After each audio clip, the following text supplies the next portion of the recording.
Lairaba haibasitabu oiningba kanabu leibagi sembiriba mapu mana tambiramdibani oiningde haidunabu chenba yabra hingdabadi yadabanina lanthingnaba tabani lamnganba pukri mapanda ungaga fammaga leirami lamnganbabu kaurakliba khonjel adumda yengthoi nganba kaidorino nangbu pukri mapansida kai wakhalda mangino kem tawdida sum leirambani kem tawdragabu sumai mangaga leibhaunabra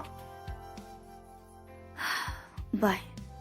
Punsi se karam matamdano mi yemoin hingbanga makadabase. Ai sigi wakal sinami ko amata pothapam khangdre. Lairaba imai jagi punsi se karam thokadabano khangde. Bye. Kaigi pukning sontarino. Aikoi myam lerisidi angama mating pangnaraga hingminaraga lori. Chatkadaba punsi lambi yam sangi. Haujitagi adumna khalaga leiradine karamna chatkani punsi lambi. Ngai ko nangbu chak charabo college tu inatra. Sadrida, college na biru jagi taramani. Adudi loshilaka tholu, aishu loshilaka ngaramagi ko, amung manganu ko. Hoi bye. Ngan basuma yum chatkri, lamngan ba phamlambadagi hagotlaga iru janaba tawi. Asumni iru jabalo redun imung jangai balana. Bungo, nang college tu inatra. Oh, chatuni ma. Adudi chakse pulap chawar slaw, imasu thingi tawrisi. Lekai farm amada thabak tawba yawbani balasi. Chanajaba nupa ahumdusu college laklami college gate yaurakpada maningdagi nupi ani wari sara sara lakpani mamangda ichau chawna chatliba midu udakai thingjilui oima hey ngawbra mi laisi udabra namika da tangabra tanusi ingaw ngawi haini hairoi khangdi paisa paibagi hongnabi mi su usite kene yolakpagi hongnabi wahai wata phajana haiba soiti mi khuding mana ngamdaba yade haibagi wakhalni mangonda leiriba Malem hekta hairai nupi na dam takhari du kaigino nang loi ko mit udrisbo bema mi to kai da pange ichau chau bai koi bu udrisibo ai khoi si pik trupik pa kaksi mukti na tidana nang na babat kala ga thingjile aduk chang no wangang biri sibu mai si kai ba khangbi drabo wangang badane hajana ngang ba tamaga law kai kana da bada bai jasilo satkre ahumdu tanu sawbane sor kanya kana holaga lei magi mathakta mina wangang amadu thawai chak na lehawi Ahumdo class manung yauraduna second bench ta phammi. Ahumdo class manung yauraduna second bench ta phammi nganbana. Hazkina pido prat ayabini machin kukanduyo. Malemna magi da chai nirini lamnganbana. Yare boto tandro nupi ga manari tubo. Yare bondu nangdi saduni na kem khangoi champut ni nangsi pura. Nangna ga nupi ko ready fajani. Morada phamaga lai kido male. Tanjada da ojala nganbana ai ojala malem da noklambadagi khangba lakut phuagot laga wispirami nganbaga lamnganbaga di malem gi matau du nokning bana yadrabani nokning ba khangjin bada awaba moire ani du sana jaraba marup ahumsi lekai amatadagi hominarakpani sena khaina ba yade haibagum ngasi phawda loina ragalai amana thina nganglaba su pukning da waroba thamnadi hojik makhoi ahumsi DM college da third semester tammi Oja changlakna larik takpa hokri asum classroom dani tanu yam sound pami mina ngamkhrabagi wakhalda khallaga leiri sauban devji phawba nakandagi mamanabi pritina tanua kaidorogi nang ngasai dagi saubagi sapham dam leiri sibo saubagi maram da ingon da hairoba ngasai thoki ba tawdo khodimak priti da tammi nang ne na ngawdro mi chumna chachari du nang thomjiluraga nang la chumba saraga ngangami du ne na ngawkhri Nangna sauri do maram chadi bema. Priti gi wahi duda tanu sauna mami paini yengi Priti da. Priti kangsina da basaraga tumilai manaba tandana. Ashumna class mathang tawraduna matam haukiba khangaude. Break ki matamni tanu ga Priti ga du kantilom da laami. Marup ahum do fagi tawna sum lakpani tanu wai lakpadu uhaudraduna lamnganbana tanu da thingjiluri. Thengnaningbaba midana hina thengnai haibaduni tanudu ngasagi sauningbaduga hojik mangoda thingzilakpaduga asawo pulap punsin khiduna khangaude lamnganbagi mamai khupakna thakiba mina wangangbagi tanjaga pibiba nati tanuna tawribadu magi mongdo sauningbana malemna tanuda khupakna thagi tawi adubu lamnganbana phakri bai adumai tawno aina soikibani bai soikibani khangi adu magis de kharen mali Mina soy crab kita japa po pide ne. Yarsitu, Mapamsi Colisni, Mayaming Rari, Chelaso. Malem Sauna. Hey, Nanupini say, called the Papai, Maxaw dollars to take a Nangishumatam Lakani. I know Pini Nanka dog have no, I don't know Buki don't take Hangra. Shumki Tarakladi, Kanarakani, Kangbanangan Baga, Laman Bagana Malembu, Namdana Chinga the Chetri. Pritina, Kaini Bema Nanki to the Kram and drop. Mean thing Jill, never knew the Kupanga get the top to the Nankran Maliko, Adugia Savam Lakani. Nang Nagatina Raga, Miki Michanga Wangang Sinakagino. Nanga Gatina ye, around the Bochu Masaragang Badudi, Yari bro. Yari to Sisi wasi, Nangodanga Sune, Kanar, Chesla. A somna Malem Sauna. Kay Farino, Tado, me to Gushita Banupido, Mago Banasu. Langan Bana. Bye. Nupi Magamanaga, Kaikanadino. Yam lim the Batabonida. Can you lim the body? Ha! Nupina Kitor of Hova, lim the Yang Galay Brava. Ngan Bana, Yarsimale, Sawum the Patagose, Beltarak Laniba. Ashun no mitumasu how cree, are you angan magimatamni, Sanatumbina Nuray, Nang Batabro, Tang in Nangbo, how good a batoro, Numina Watonyo Remi. Sanatumbi Amadi, Jawbagi Naitum Poksabi Nuraini. Matanda Pokpagi, Angang Machado na Kiraga Lejay. Nuregi imungsi award pa badu laiti. Mamana Koleski Ojani, Mapana Company, Magi Makokni. Nuregi Mapam the Paisa Pai, Ibagi Napa Laiti, Icham Chami, Puxilam Singjay. Mama Pabudi Kina Chachay, Mama Mapana Hibawade Hiktuk Pangamdi. Migi Awabu Ubayadi, Matingam the Pangali. Midi Kaina Wang Manati, Mamai the Koidana the Pictatona, Hiking with the Nuxiba Satani Chili Badu. Nuraido Jim Colesta, Farsi Mr. Tummy. Mama, I tum sit padri, Mangtanga tum Zakiba. Naktanga tumbaya Rusi, Nangsukolesa to in a draw, Mama Susatun, Tin Craniba, Nure, Mamana Shitabru Nambo. Oh, Mama, I have got again. I fresh oiragi, Kumtaragi Mama, Lushimbiro. I don't need an HRCD, Mama Jack Tiramagi, Lucilaga Kumtaroko. Oh, Mama. Nuray tumlam badagi ang laga barum changkri, brasta with a fresh oikri, Lura duna kole sat na ba, dress lo shili, Lura ga makhada kumtara e. Chawba kitchen dining table the famagalera me, Nurayna. Good morning, Papa. Morning, Machatoy.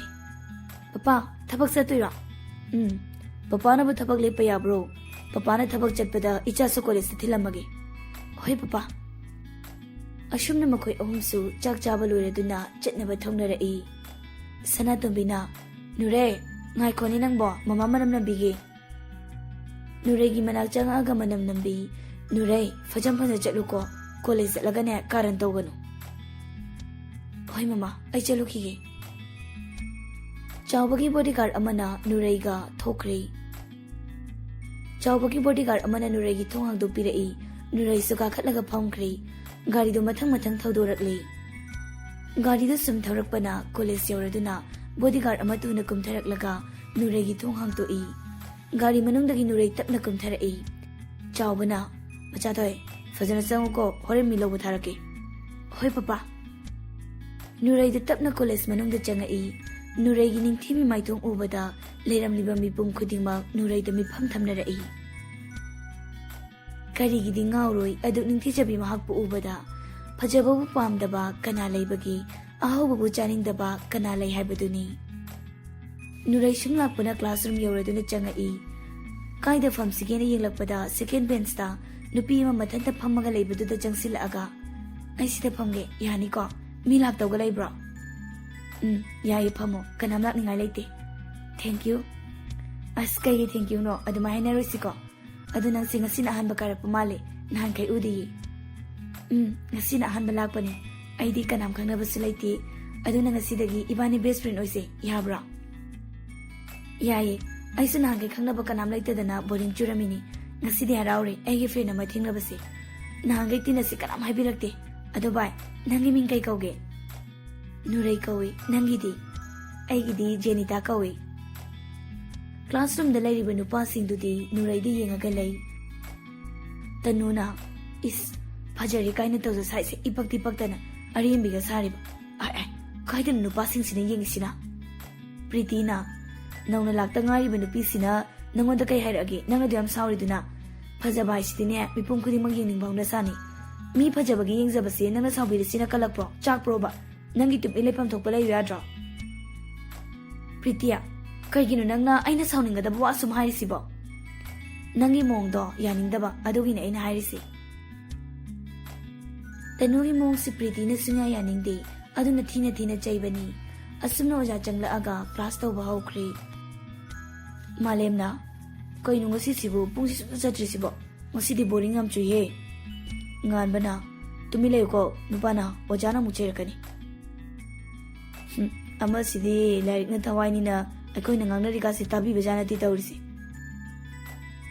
asumna break ki matam yauraduna ahum du class dagi thogla ami asumari saniraga lai Malemna koino ngasi gi khwa du dia class manung da aina ngak hogolaga chening basidi kai da hairone Lamgan bana nangnu chening daba kai numit yaukrage yare larik ki waja larik tamning daba aige wabase larik da thawa yaujaba nangnu di khangaroi kandilo kandinda ke kaino khra charusi horin class da wani ba chadari uibada ngan bana nang sima bako karanda ngangaga nungai jabra kenum tawri Malemna lamgan badona tawri yarko simadi puran morada famada bane monjaba marakta karana ma yawba sidi hawna saniko ngan bana Lamgan ba nang bata ngami bo fajana di hai kre haija sanuda asina ngang bu uhawan lo baya bana te duni ashumna ohumdu kantin yordina famthara I Malemna kaisa sai no aigi iya da chaba bu yaradi adudi nupi su iya bi thiro ne ha asi hairaga Malemna thora I aida to milai jarage nanga gang nangam pote nupi de hili chinde mukte ba Malemna chana bahai kri ngaibo ina wari sanaraga lay lamgan bana Malem ising thakni ising botal taloro Malem di ising lawraga lamgan bada pi Malem dagi ising botal da lawraga thakena makumang do ga thakpa hobaga Malemna lamgan ba nangi sono chubu nupido nangi wina sembirani aina yam chanarani ba Malemgi wahai du ising thaklambado nakanda kam thorai tanjadu da Janitaga Nurega sukantin jangapagi matang hek janaruri Lamgan bana kam thurapa ising nuregi phanek to ina chot khre mataudu da nupa ani di tumilai lamgan ba pakhatna soikre ai ta sin uhodaba Nure ingna tapna khoma I kishu kaide da soiki babu tamangam brane Janita jasilo Lamgan badi thina cherakani na pakhatlu bani adogi ona tainana ingna hairapa wahai du da ingangak na chatkibadu yengnaraga lay Malemna lamgan bagi lukhamda makhutuna pak tharai kayo nang mangiduna lamgan ba ikhang khangna kaino ngawraba ngawrisibu nang lairo hajiki nupidu pamiraba sipu manang tholi natro nangi karando ising dang ingai natradi matam leitabraba leitre aduna bu nang hawroi na haire ini Nure kayam chotke hajiki mi singdo yam ngoksina ba maliko Kaishu da aingon ising kam silak panubada ay koy dagi su senior mali mapong upaw sa tapam daw mali hing bada is nang dimi yang bayam hina is kay din no haiti ko ngasay dagi tawriba mayam tanu mamit khana yengaga lay matanda murum soli ay na kay thok yengo ba aingon do usita bayaray tanugi ti khangan giba tanugi wakal si kay no isu khang bangamdi mangonda kay mahirak po sunati mana khaliba mayam si karino Pamlambadagi agwatlaga lamgan boygi manak tamna laami yamna ingjabi lanjadabagi saklon lawraga tapna yamba ai kenumta singdokjage mamangda aina haini hairo khangdana haikiba aige suibasingdo iyamba singamta ngakpiyo ai iyamba singi mafamda lankhre tanunaga dumainaga hairakpaduda malemdu ingangakna yengaga lay lamgan bana aikoina soibanida kaishu khandeda aikoina nangonda saukibasu laitida haide hinadrabani asumna mingonda yam lonjana haibigada tanu nati magi apamba phanglabadi khanna hainadaba pumbalo silaga mayam mamangda afaba sari British ingangakchai tanugi matawaduda tanuna yamba adonga sidagi fajana dum loinarse lambi lamkhangda thengnabada kaunase ado mingdi amda khangdri lamngan bana khara sawan basina malem ama sina nganba aigina lamngan ba ichangidi aigidi tanu kawi lamnganbagi mafamda fattabagi wakal khanba haitaba asina tanuna saknu lauribadu khangjaba natti. Tanuna dalamnganba number amta pibiyo sum ichamchamna pau phongnaba su yabra dalamnganbana yanindrasu kaisu kaidida. Ai nangoda lana khanba leiti ko ichan ichangumani hoi pirake horen college timing loiraga tholakpado adada pirage ko. Hoi yai adudi aimuk chatlagi dalamnganba dila isu phajana chabi hauro. Pritina kem haino kem haidida soikibadu singdokpani aina. Nangbu tanuro adumaina ga wangang bahibra thadi thajakhidre aiba karamna thajaw haibano. Is nangai thajadaba sidiba kaidai thajadawrigi nangi mawongduda.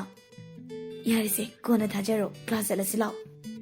Ani do class yobaga changkhre malemna kai matawno zikidubo magidu afaba sariba gaidura. Lamnganbana yare bana so afabado kitada sukhalo. Magi mawongduda kayam fana khalo haino. Nganbana number ga piro haido chingai ko nungsi amaira kani ko nupana cheksilo. Yare nabani gi wari do itaba yam wari chalaslo. Haina khibagi matung ina college geta lamngan boy thulak pangai ri tanudu ahum du suwari sana sana dana thokla ami tanuna dalamngan ba aina ga sai haibado lamngan ba subek tagi che machet ama setlaga magi number do iraga piraklami se sida leire. Thank you dalamngan ba aina haiba yabi bagi kai thank you no da number bibabu ali kai mu chalo ki ko. Oi ani do chakhibaga malemna jingadaba ngamde ko. Kuidre kanano madiba morada famkidaba yengbada kallaga loire ke dawjaruni ge. Malemgi wahidada lamnganbana malemda kausili nangi dugmadu tawnu habi natra. Ayo naine ngobro misingda singbai base sawning haibani adu oitai nangna sawrido sawnu singbai bibani. Kaptura noktura khangde karan taba marupki waduda aina nga ngangnabase khadang yam choktai yumalasilaw. Pakum leitrabanina adu haidredi nandi kai haiduba. Nganbana yar he nang suba kai chinu khangdi chasilaw. Ahumda suma yum han kirami